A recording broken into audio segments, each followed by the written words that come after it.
हमारे नेता राजकुमार रोज जी।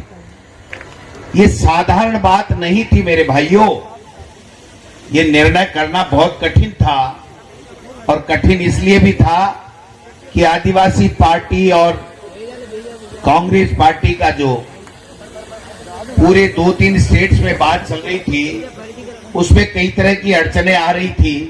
तो ऐसे में हमारे अखिल भारतीय कांग्रेस कमेटी ने निर्णय किया कि राजस्थान के बारे में निर्णय हमारे प्रभारी रंधावा साहब करेंगे।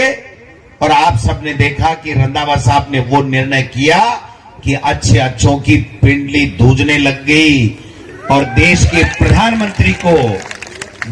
प्रधानमंत्री को यहां आकर के एक ऐसे भाजपा के प्रत्याशी का समर्थन करना पड़ा जिसको जनता नकार चुकी है, उनका समर्थन करने के लिए आना पड़ा। यहां पर जिग्नेश मेवाणी जी भी, जो देश के बहुत ही होनहार नेता और जो जब बात रखते हैं तो मैं समझता हूं कि क्रांतिकारी विचारों के जनक हैं। जिग्नेश मेवाणी जी भी आए हैं, हमारे वरिष्ठ नेता ताराचंद भगोरा साहब भी हैं, हमारे गिनामा साहब भी हैं, हमारे उमेश जी डामोर साहब भी हैं, एमएलए साहब राम प्रसाद जी इंदौर भी हमारे साथ में एमएलए थे, बल्लभ जी पाटीदार हमारे जिलाध्यक्ष कांग्रेस के हैं, हमारे अखिल भारतीय कांग्रेस कमेटी के सदस्य भाई दिनेश जी खोटनिया साहब भी हैं, हमारे जिलाध्यक्ष रमेश जी पांड्या साहब भी हैं, शंकर जी यादव, अनुतोष जी जो हमारे बाप पार्टी के अध्यक्ष हैं, असरार अहमद जी, शंकर लाल जी आहारी जी, और तमाम आदरणीय सम्मानित मंच और हम सबको, आप जो सामने बैठे हो, मंच पे बैठाने वाले हो, आप सबको प्रणाम करता हूं, सैल्यूट करता हूं, नमस्कार करता हूं, जय जोहर करता हूं। भाइयों, हम यहां 10:30 बजे पहुंचने वाले थे, लेकिन आपको तो पता है कि अभी बीजेपी में क्या चल रहा है, देश में क्या चल रहा है।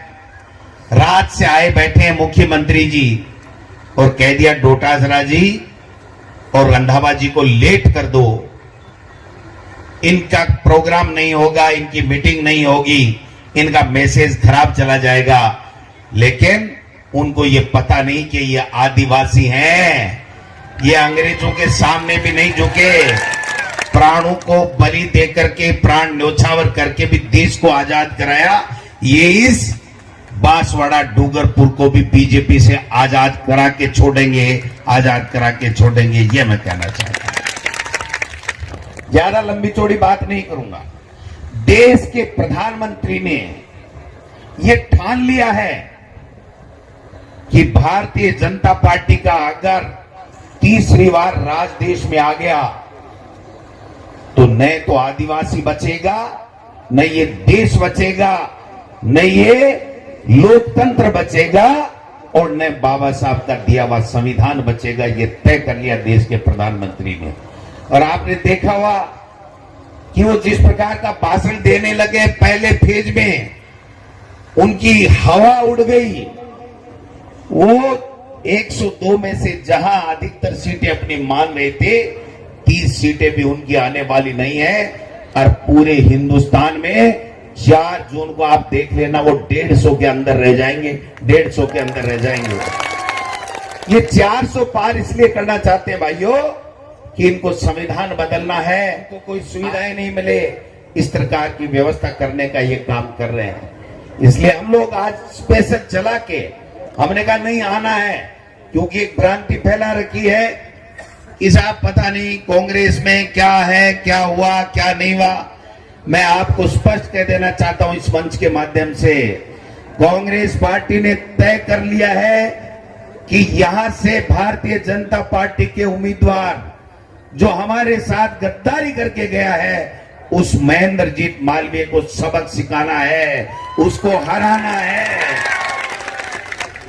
क्योंकि जिस व्यक्ति को सरपंच बनाया, पता नहीं क्या क्या बनाया, एमएलए बनाया, मंत्री बनाया है, और वो आज हमको आंख दिखा रहा है और भारतीय जनता पार्टी को गालियां देता था कल तक, वो उसकी गोद में जाकर के बैठ गया और अपनी मां के साथ में उससे गद्दारी की, अपनी पार्टी के साथ में उसने गद्दारी की है। इसलिए मैं आपसे निवेदन करने आया हूं, हमने बड़ा सोच समझ के फैसला किया है।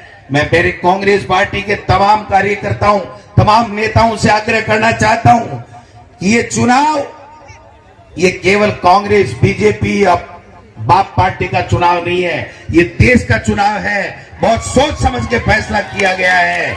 तमाम लोग एकजुटता के साथ में 26 तारीख को राजकुमार रौत और बाप पार्टी को, इस गेडिया को जिता करके लोकसभा में भेजने का काम करें। और जो कांग्रेस पार्टी के आदेश को नहीं मानेगा वो कांग्रेस पार्टी में नहीं रहेगा। भाइयों, कांग्रेस पार्टी में नहीं रहेगा, ये तय करना। ये कोई तमाशा है? मर्जी है तब जिसने कांग्रेस के हाथ के निशान के ऊपर चुनाव लड़ा, या तो मालवीय की तरह चला जाए, और यह कांग्रेस पार्टी जब बाप को समर्थन दे रही है तो यहां से बांसवाड़ा और डूंगरपुर में यहां से गेडिया को जिता करके लोकसभा में भेजने का काम करे। ये एक संदेश देने के लिए हम लोग आए हैं।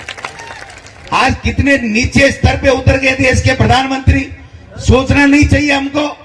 हिंदू मुस्लिम करने लग गए कि सारा का सारा मुसलमानों को दे देंगे।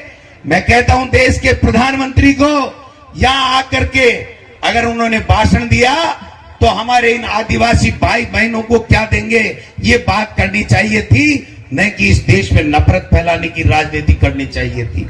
देश में नफरत फैला करके, देश के टुकड़े टुकड़े करके वो अपने सत्ता में काबिज रहना चाहते हैं।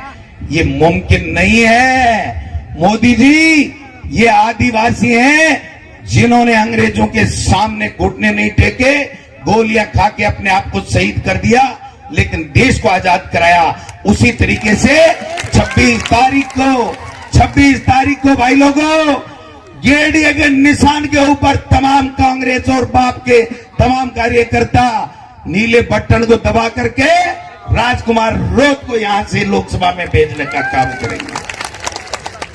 ज्यादा लंबी चौड़ी बात की जरूरत नहीं है। बात टके की एक ही है भाई जी, और बाप एक हुए, बाप और बाप एक हुए। हमने कह दिया, हमारे प्रभारी ने कह दिया, हमारे पार्टी आला कमान ने कह दिया कि मालवीय को, जिसने पार्टी के साथ गद्दारी की, उसको हराना है और राजकुमार रौत को जिताना है। आगे की गारंटी हमारी है। भाइयों, कांग्रेस के तमाम नेता और कार्यकर्ताओं को कहना चाहता हूं, मैंने इस व्यक्ति को देखा है, एक चाय नहीं पी और पूरी 5 साल सरकार बचाने का काम इसने किया था। आज ये फैसला यूं ही नहीं हुआ है। अगर ये राजकुमार रौत, ये डिंडोर जी, ये नहीं होते तो 5 साल कांग्रेस की सरकार नहीं चलती है। मोदी जी और अमित शाह जी पहले ही सरकार गिरा देते। इसलिए लंबी चौड़ी बात नहीं है। 26 तारीख दूर नहीं है।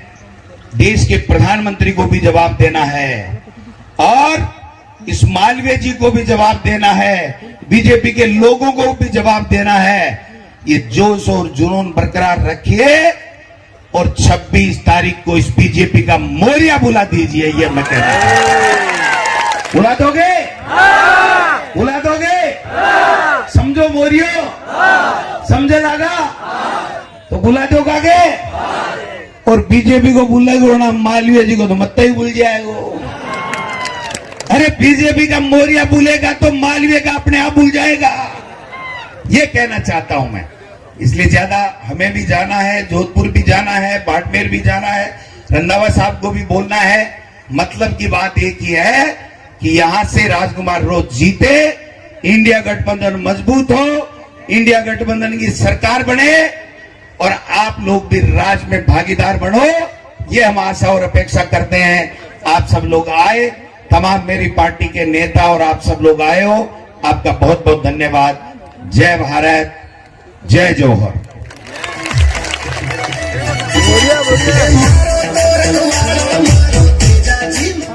धन्यवाद साहब।